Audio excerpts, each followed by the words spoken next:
Welcome students. हमारे chapter human health and disease का हम पार्ट 8 देखने जा रहे हैं। पार्ट 8 स्टार्ट करने से पहले पिछले वीडियो का रिवाइज कर लेते हैं। क्या क्या पढ़ा था पिछले वीडियो में? हमने देखा था ह्यूमन डिजीज़ के बारे में और उसके टाइप्स पढ़े थे। ह्यूमन डिजीज़ में हमने वर्ड वाइज क्या पढ़ा था? ह्यूमन डिजीज़ क्या होता है? डिस्कम्फर्ट होता है। जिस स्टेज पे आप डिस्कम्फर्ट फील करने लगते हैं वहाँ पे आप बीमार हो चुके होते हैं। तो आप उस टाइम पे क्या होते हैं? बीमार हो चुके रहते हैं। हमने ह्यूमन डिजीज़ का एक और डेफिनेशन देखा था, dysfunctioning of our organ system. तो हमारे ऑर्गन सिस्टम का अच्छे से काम नहीं करना किसी भी रीज़न से, चाहे वो हमारा डाइट हो, हमारा खाना हो, या चाहे वो कोई भी इन्फेक्शन हो, या चाहे कोई भी वो जेनेटिक डिसऑर्डर हो। उसके बाद हमने क्या देखा था? डिजीज़ के दो टाइप्स देखे थे। क्या देखे थे? दो टाइप्स देखे थे। कौन कौन से थे? कॉन्जेनाइटल डिजीज़ थे और सेकंड क्या था? एक्वायर्ड डिजीज़ था। तो कॉन्जेनाइटल क्या था? जो भी हमारे बर्थ से था हमें जो डिजीज़, तो वो डिजीज़ क्या होता है? कॉन्जेनाइटल डिजीज़ होता है। और वो किस वजह से होता है? हमें जेनेटिक डिसऑर्डर की वजह से होता है, मेटाबॉलिक डिसऑर्डर की वजह से होता है। दूसरा हमने क्या देखा था? एक्वायर्ड डिजीज़ देखा था। एक्वायर्ड डिजीज़ क्या होता था? जो हमारे बर्थ के बाद से हमें होता है। क्या होता है? जो हमारे बर्थ के बाद से होता है हमें। तो एक्वायर्ड डिजीज़ के भी क्या थे? दो टाइप्स थे।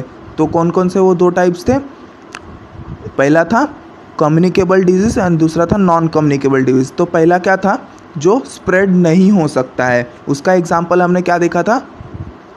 पहला क्या था? जो स्प्रेड हो सकता है, और दूसरा क्या था? जो स्प्रेड नहीं हो सकता है। तो पहले का एग्जाम्पल क्या देखा था? मलेरिया। और सेकंड क्या देखा था हमने? जो स्प्रेड नहीं हो सकता है, कैंसर। तो इस तरह से हमने दोनों टाइप देखे थे डिजीज़ के। और इस तरह से डिजीज़ को इंट्रोड्यूस किया था। तो आज हम बहुत ही ख़तरनाक डिजीज़ के बारे में पढ़ने जा रहे हैं, जिनकी वजह से बहुत ज़्यादा लोग, बहुत हज़ारों में लोग मरते हैं हर साल। बहुत ही फैटल डिजीज़ है, वो है मलेरिया। बहुत लोगों को क्या लगता है? मलेरिया मच्छर काटने से होता है। तो ऐसा नहीं होता स्टूडेंट। मलेरिया के पीछे कोई दूसरा ऑर्गेनिज्म, मच्छर सिर्फ उस ऑर्गेनिज्म को दूसरों में ट्रांसफ़र करता है। वो मच्छर सिर्फ एक ज़रिया है, एक वेक्टर है। मैंने पिछले वीडियो में वेक्टर का मतलब बताया। तो वो मच्छर एक वेक्टर है जो उस ऑर्गेनिज्म को हमें ट्रांसफ़र करता है और हमें मलेरिया हो जाता है। तो मलेरिया के बारे में डिटेल में पढ़ेंगे, कैसे रोका जा सकता है मलेरिया को, क्या मेडिसिन है उसके। तो हम देखते हैं मलेरिया के बारे में, और उस प्लाज्मोडियम के बारे में, उस पैरासाइट्स के बारे में भी देख लेंगे कि वो क्या है। आगे चलते हैं मलेरिया में। तो पहले देखेंगे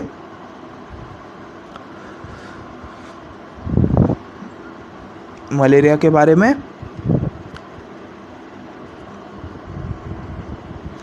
it is a vector borne infectious disease caused by protist Plasmodium. तो मलेरिया क्या है? एक ऐसा डिजीज जो कि वेक्टर के वजह से फैलता है। वेक्टर मतलब एजेंट। जो भी इन्फेक्शियस डिजीज के माइक्रो ऑर्गेनिज्म को फैलाएगा उन्हें एजेंट बोलते हैं। तो ये यहाँ पे मॉस्किटो क्या एक वेक्टर है, और ये किन की वजह से फैलता है? प्लाज्मोडियम की वजह से। प्लाज्मोडियम प्रोटिस्ट फैमिली से बिलोंग करते हैं। आपने प्रोटिस्टा पढ़ा होगा विटेकर्स 5 किंगडम में, तो वहाँ से फैलते हैं। तो इन प्लाज्मोडियम के 4 टाइप होते हैं। क्या क्या है वो 4 type? Plasmodium vivax, plasmodium ovale, plasmodium malariae, plasmodium falciparum, और जिनमें से जो फोर्थ वाला है प्लाज्मोडियम फैल्सीपैरम, वो सबसे सीरियस मलेरिया आपको फैला सकता है, जिसमें आप बहुत ही क्रिटिकल कंडीशन हो जाएगी और डेथ भी हो जाती है इस मलेरिया के वजह से। कौन कौन से 4 टाइप है? Plasmodium vivax, plasmodium ovale, Plasmodium malaria and Plasmodium falciparum. आपको ये सब याद रखना है। आगे के टॉपिक में चलने से पहले हम कुछ देख लेंगे। क्या देखेंगे? प्लाज्मोडियम का लाइफ साइकिल देखने वाले हैं हम अभी। प्लाज्मोडियम के लाइफ साइकिल में क्या होता है? प्लाज्मोडियम अपने लाइफ साइकिल में अलग अलग स्टेज से गुजरता है। उसके अलग अलग टाइप के स्टेज है। हर अलग अलग जगह पे वो अलग अलग स्टेज में, अलग अलग फॉर्म में हो जाता है। हम आगे देखेंगे स्पोरोजॉइड्स का लाइफ साइकिल कैसे होता है, कैसे वो अपनी ज़िंदगी ख़त्म करता है। जो ये प्लाज्मोडियम, वो 2 टाइप में लाइफ साइकिल। एक तो ये ह्यूमन बॉडी में इसका एक साइकिल है, और दूसरा क्या है? एक मॉस्किटो के बॉडी में एक साइकिल। तो हम पहले ह्यूमन बॉडी से स्टार्ट करते हैं। तो फर्स्ट टाइम में क्या होता है? ये आपका जो बीच का लेयर और स्किन है, तो आपको इन्फेक्टेड मच्छर काट लेता है जिसमें प्लाज्मोडियम है पहले से। वो क्या करता है? आपको काट लेता है, अब वो प्लाज्मोडियम क्या रहते हैं, पहले स्पोरोजॉइड्स के फॉर्म में रहते हैं, उन्हें उस स्टेज को क्या बोलते हैं हम, फर्स्ट स्टेज को स्पोरोजॉइड्स बोलते हैं। तो वो स्पोरोजॉइड डायरेक्ट किसको टारगेट करते हैं, हमारे लीवर सेल्स को टारगेट करते हैं। उस लीवर सेल्स को हेपेटिक सेल्स बोलते हैं।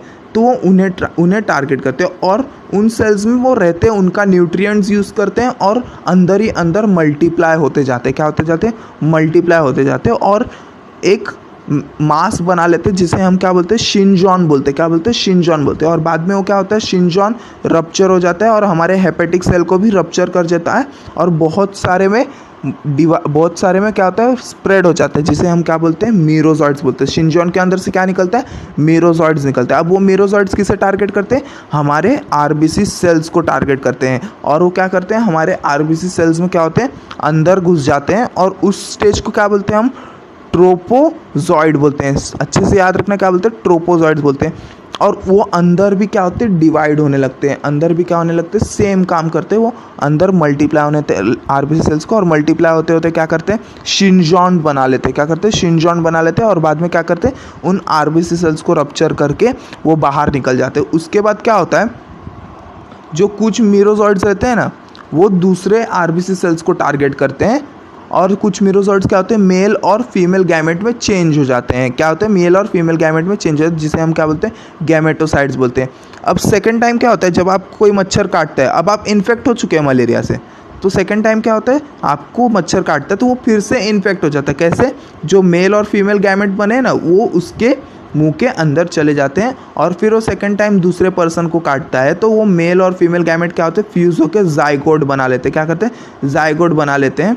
और फिर उसके बाद क्या होते हैं, वो ऊकाइनेट स्टेज में चले जाते हैं। वो जो आपको दिख रहा है ऊकाइनेट स्टेज, वो ऊकाइनेट स्टेज में जाके क्या करते हैं, उनके पेट के जो अंदर उनके पेट के टिश्यू से निकल के वो बाहर चले जाते हैं, जिसे हम ऊसिस्ट बोलते हैं। वो स्टेज को क्या बोलते हैं, ऊसिस्ट। और ऊसिस्ट में क्या होते हैं, बहुत सारे वो मल्टीप्लाई हो जाते हैं, जिसके बाद वो ऊसिस्ट रप्चर हो जाता है, डिस्ट्रॉय हो जाता है और बहुत सारे स्पोरोजॉइड्स क्या होते हैं, बाहर आ जाते हैं और मच्छर के सलाइवरी ग्लैंड्स में चले जाते हैं। और उसके बाद से फिर से ये साइकिल कंटिन्यू होता है और सलाइवरी ग्लैंड से दूसरे ह्यूमन में जाएगा, दूसरे ह्यूमन से वो दूसरे ह्यूमन में जाएगा, इस तरह से ये फैलता है। तो मच्छर यहाँ पे एक ज़रिया है प्लाज्मोडियम फैलाने का। तो आप समझ चुके होंगे कैसा इसका साइकिल चलता है और कैसे मलेरिया फैलता है। तो ये डायग्राम आ सकता है स्टूडेंट्स, और ये एग्ज़ाम में 5 मार्क्स के लिए ये इस डिजीज़ के ऊपर लिखने आ सकता है विथ डायग्राम। सो अच्छे से डायग्राम प्रैक्टिस करना। अब एक वीडियो से हम समझ लेंगे इसका लाइफ साइकिल। अब ये क्या है, ये है इन्फेक्टेड मच्छर है। क्या है, इन्फेक्टेड मॉस्किटोज है जो एक हेल्दी पर्सन को काट रहा है। तो ये हेल्दी पर्सन को काट रहा है, इसके सैलिवरी ग्लैंड्स देख लेंगे अब हमें। तो ये यहाँ पे सलाइवरी ग्लैंड है और इसका जो माउथ है उसे हम क्या बोलते हैं, प्रोबोसिस बोलते हैं। और ये हमारे ब्लड कैपिलरीज है जिसमें से हमारा ब्लड जा रहा है। और ये क्या है, स्पोरोजॉइड्स है और ये स्पोरोजॉइड्स क्या हो रहे हैं, हमारे ब्लड सेल्स में आ रहे। मच्छर क्या करते हैं ना, हमारा ब्लड क्लॉट होने लगता है जब बाहर निकलता है, तो सलाइवरी ग्लैंड में उनके कुछ केमिकल्स रहते हैं जो कि ब्लड क्लॉट नहीं होने देते। तो वो पहले सलाइवरी ग्लैंड सलाइवा हमारे ब्लड स्ट्रीम्स में डालते हैं, उसके बाद वो सलाइवा अंदर लेते हैं।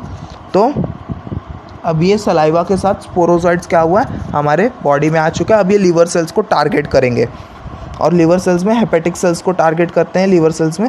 और यहाँ पे ये अंदर आ चुके हैं सेल्स के और ये डिवाइड होना स्टार्ट हो जाएगा। इनका न्यूक्लियस क्या होगा, डिवाइड होना स्टार्ट हो जाएगा। सो डिवाइड हो गया। अब ये शिनजॉन्स में चेंज हो गया, पूरा मास है उसे शिनजॉन बोलते हैं और एक जो अंदर एक है उसे मीरोजॉइड्स बोलते हैं। अब ये मीरोजॉइड्स क्या हो गया, हमारे ब्लड सेल्स को टारगेट करेंगे। तो ये मीरोजॉइड्स क्या करेंगे, ब्लड सेल्स को टारगेट करके सेम काम करेंगे। तो यहाँ पे भी डिवाइड हो गए मीरोजॉइड्स।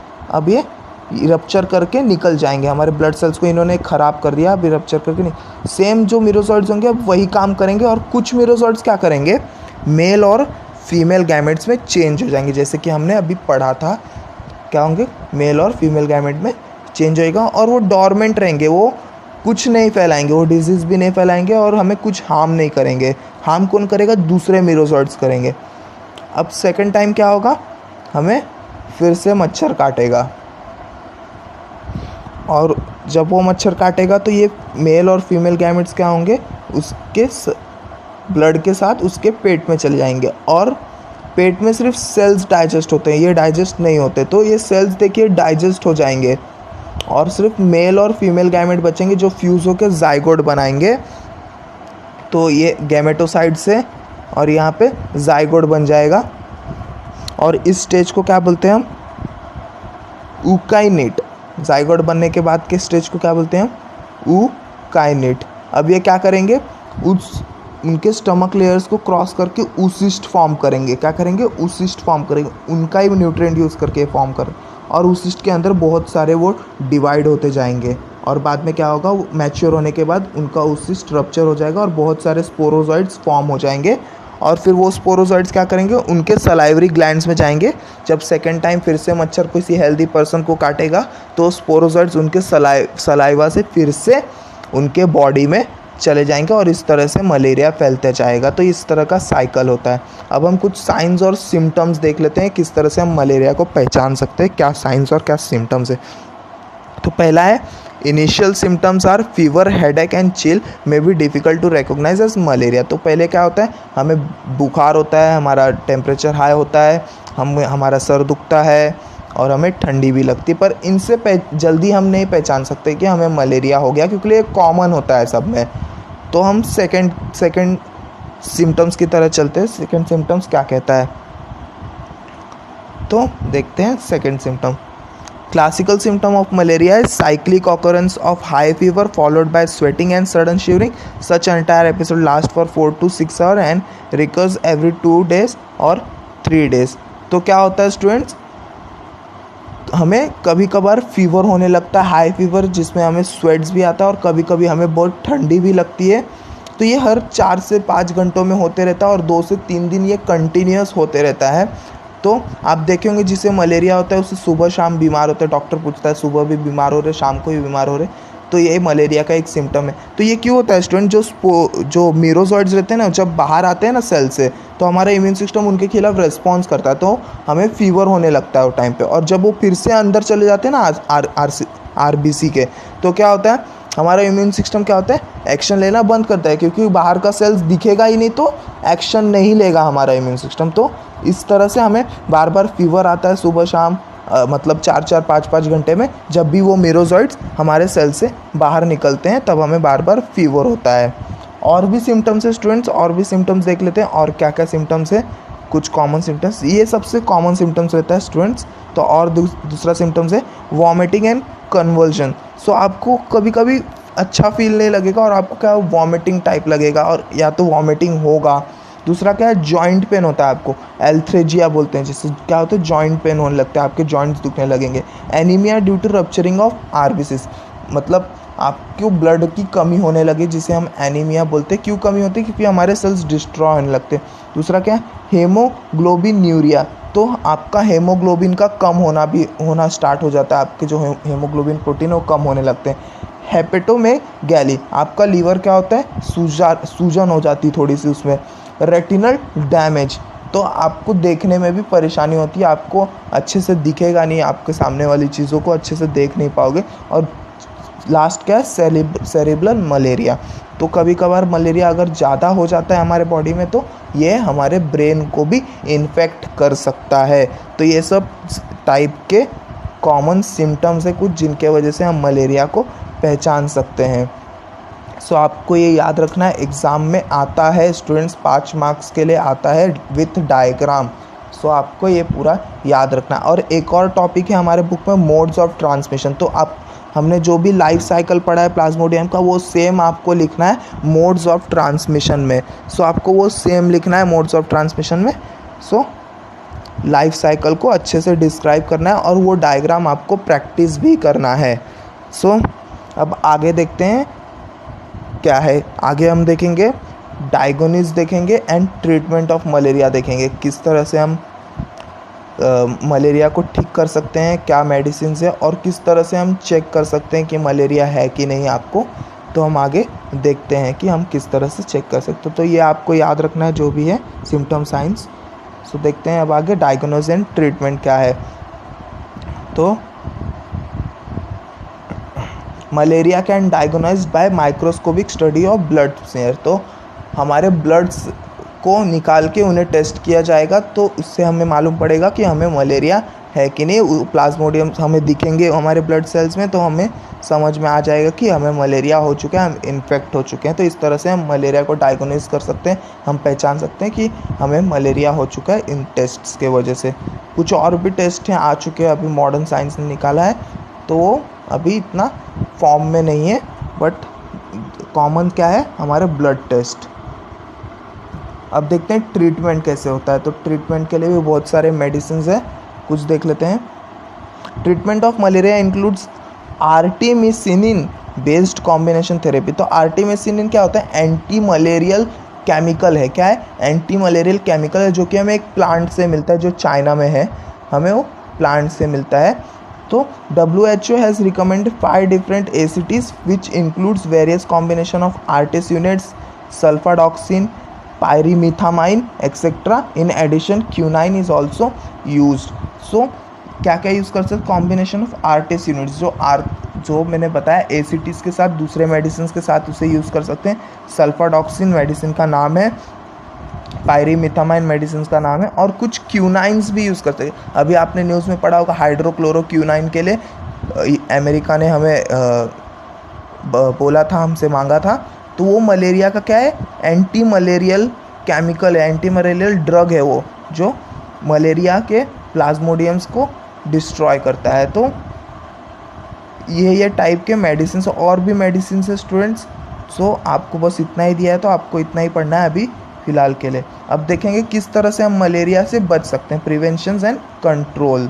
सो हम देखते हैं किस तरह से हम मलेरिया से। तो सबसे पहला क्या है, prevention of mosquito bytes by using mosquito nets and insect repellents. तो आपको क्या यूज़ करना है, मच्छरदानी यूज़ करना है। अगर आपको मच्छर काटेंगे नहीं तो आपको मलेरिया होगा नहीं। और दूसरा क्या है, इंसेक्ट रेपेलेंट्स। तो बहुत सारे कॉइल्स आते हैं, और अभी तो बहुत सारे अगरबत्ती मिलती है मॉस्किटोज़ भगाने के लिए। फिर एक एग्जांपल है काला हिट। तो ये सब क्या होता है, इंसेक्ट रेपेलेंट्स में आते हैं, मतलब जिसके वजह से इंसेक्ट्स बाहर जाते हैं।